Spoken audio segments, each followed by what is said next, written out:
स्वागत है आपका इस अनसुनी कहानी में, जहां आज हम जानेंगे उस प्राचीन कथा को जो सिर्फ एक व्रत नहीं बल्कि प्रेम, त्याग और अटूट विश्वास की प्रतीक है। बहुत समय पहले, जब भारत भूमि पर राजा महाराजाओं का शासन था, स्त्रियों का जीवन अपने पति की लंबी उम्र और सुख के लिए समर्पित था। करवा चौथ की परंपरा भी इसी भावना से जन्मी, पति की दीर्घायु के लिए स्त्री का उपवास। कहते हैं, इंद्रप्रस्थ नगर में एक सुंदर रानी रहती थी, वीरावती। वह अपने माता पिता और 7 भाइयों की इकलौती बेटी थी, सबकी लाडली, सबकी दुलारी। जब उसकी शादी हुई तो वह अपने पति से अत्यंत प्रेम करने लगी।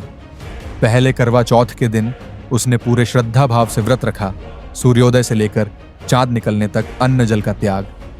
पूरा दिन उसने भगवान शिव, माता पार्वती और गणेश जी की पूजा की। पर शाम तक उसका शरीर कमजोर पड़ गया और वह बेहोश होकर गिर पड़ी। भाइयों ने देखा तो बेचैन हो उठे। उन्होंने सोचा, यदि बहन भूख से मर गई तो? उन्होंने एक दीपक को छलनी के पीछे रख दिया और बोले, देखो दीदी, चांद निकल आया है, व्रत खोल लो। भोली वीरावती ने भाइयों की बात मान ली और व्रत तोड़ दिया।